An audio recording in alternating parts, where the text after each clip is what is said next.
Hey, what's going on, beautiful people? Thanks for joining me. This is number 8 of 50 and 50. And thanks for coming along for the ride. Got another one for you. I'm really confused about this, so hang tight. Let me try to get my thoughts out and you guys can follow along. And again, correct me where I'm wrong because I want to be corrected if I'm not seeing something here. But I'll just about tell you that if you trust the post office, I don't trust you. This is absolute insanity that people think it's a good idea to run a presidential election through the United States Postal Service. That's absolutely absurd. That's insanity. And again, this takes us all the way back to the people living on planet naive. This is absurd. It's absolutely insane. Who trusts the post office? I mean, just ask yourself on a scale of 1 to 10, how much do you trust the post office? Okay, and this isn't like I'm just making this up. I mean, how often do people? And I don't like going to the post office, and I know this is just anecdotal evidence, but I don't like going to the post office. I hate going to the post office, and I will do anything and everything I possibly can to avoid the post office. And again, that's not to say that everybody that works at the post office is a bad person or anything. That's not at all what I'm saying. Lots of amazing people do a lot of hard work every single day to make that thing happen. I'm talking about fiscal responsibility, management, reliability. There's issues, there's holes there. This isn't news. This isn't the fact that people are just all of a sudden coming out and saying that the United States Post Office is some sort of beacon of efficiency and reliability. What drugs are these people on? What drugs are these people doing to basically say, hey, we're going to run a presidential election through the United States Postal Service? If we're looking for alternatives to in-person voting, with the amount of technology at our disposal, I find it slightly odd that we're using, 100-year-old technology, 200-year-old technology, literally pen and paper and envelopes and stamps and mail carriers. And is that really the path we're going to take? I mean, that the choice to use that path, there's only one reason to use that path. And I'm not even going to say it because everybody knows what it is, which makes me question the people that are telling me that I should trust this process. I'm sorry, I'm not going to trust that process. I'm not going to trust the United States Postal Service to deliver the conclusion of an election. That's absurd. And people saying that, I don't trust them. So if you were one of these people advocating for mail-in ballots, I don't trust you. That's unusual for you to say, you know what? If I had to make sure 100% for a fact that my vote got counted, yep, I'm going to trust the post office. That's absurd. That to me is planet naive. We're not even on the same page. We're not even talking about the same thing. That's insanity. Okay? The USPS during the year of 2019, okay, in 1 year, the USPS lost $9 billion. Okay? That's how responsible this group, this organization, this federal agency, that's how well it's operated. Okay? If the company you worked for lost $9 billion last year, you wouldn't have a job. You would be bankrupt. That company would be out of business. But since that company's propped up, this federal organization is propped up by tax dollars, it's still there. Okay? $9 billion.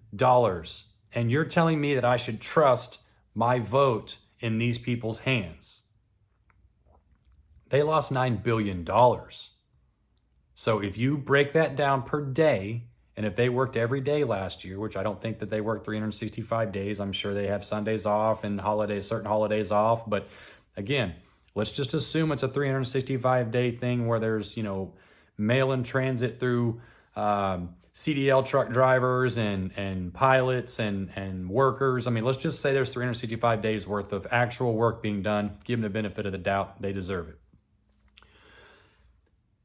That's $25 million a day that they lost.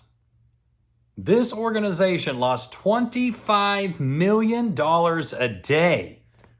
And you want to convince me that I'm a conspiracy theorist and I'm a nut job because I don't trust to have my ballot delivered by these people.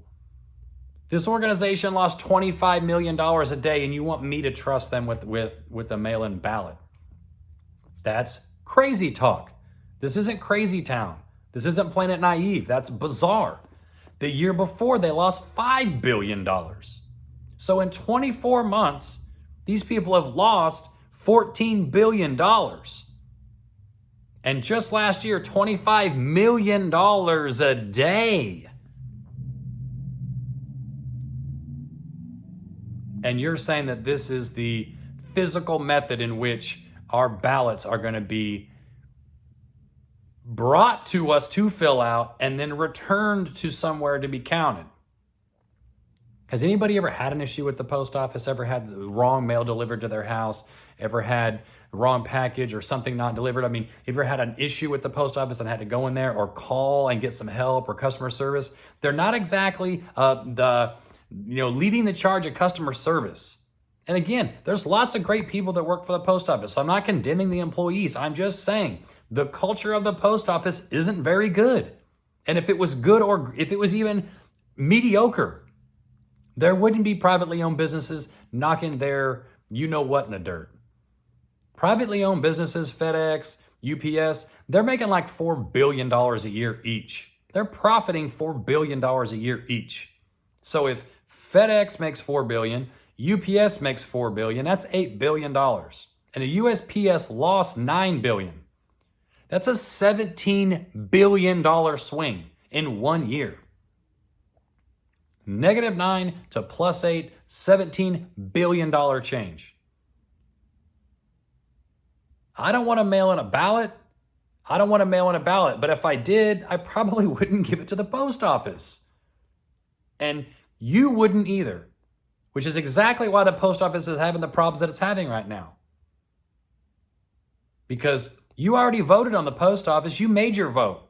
You made your vote when you walked out of the post office and spent your money at UPS and FedEx. That is your vote. You spent your money elsewhere.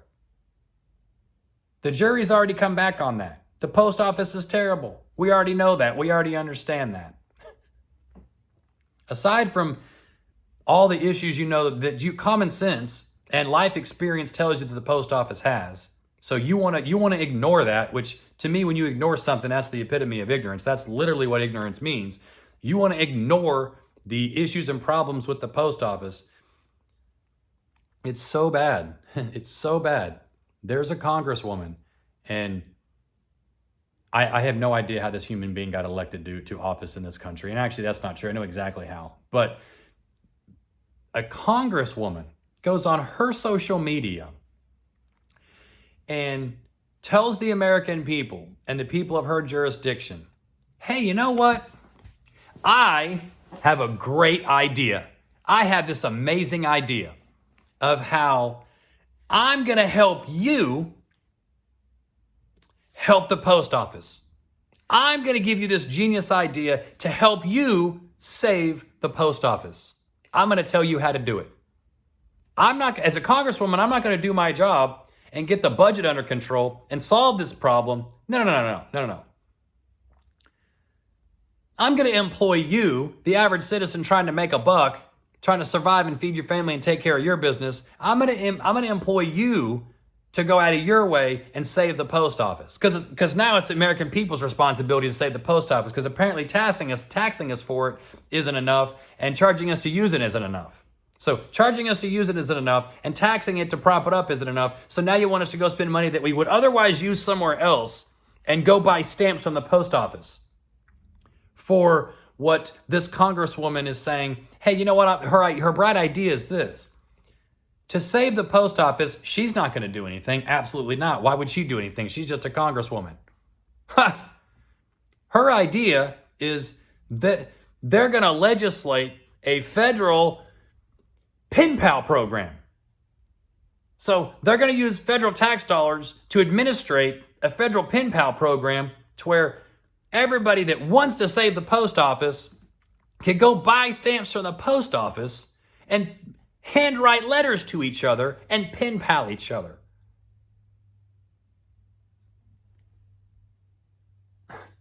This is a congresswoman. She's been elected to office. She works in Washington, D.C. And her idea to solve a $9 billion a year problem is to employ the American people to waste their time writing letters with pen and paper, or who knows, typewriters. Who knows? We can just bring back typewriters. But pen and paper, pencil and paper, write letters, go back in time 100 years, write letters, and we're going to solve a $9 billion problem with postage stamps that are 50 cents. Go ahead and do the math on how many stamps have to be sold to raise $9 billion. You can obviously see the math isn't there. This isn't going to work. It's a really stupid plan. And people are going to get on me and be like, oh, well, at least she's doing something. At least she's saying something. At least she's trying.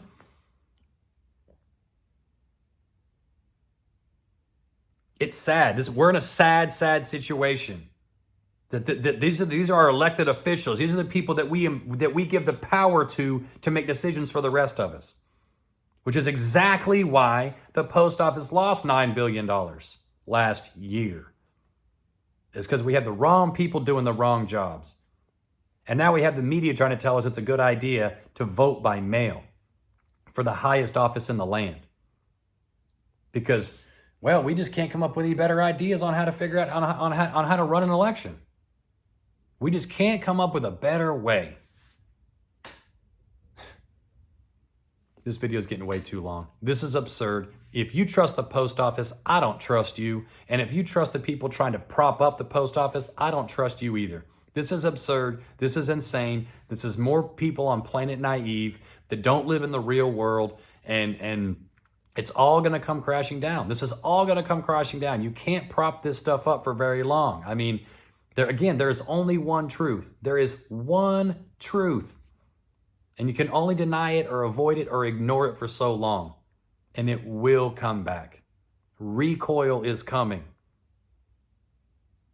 The post office. Y'all crack me up. Y'all are too much right now. Y'all are too much right now. You need to get off the thing. Get off the thing. You're gonna have to slow down the content you're taking in. You've gone too far. You've gone too far. Post office. Anyway, I'm out of here. This is video number 8 of 50. You guys take care. God bless. Pray for the best. Plan for the worst. I'll catch y'all on the next one. Bye.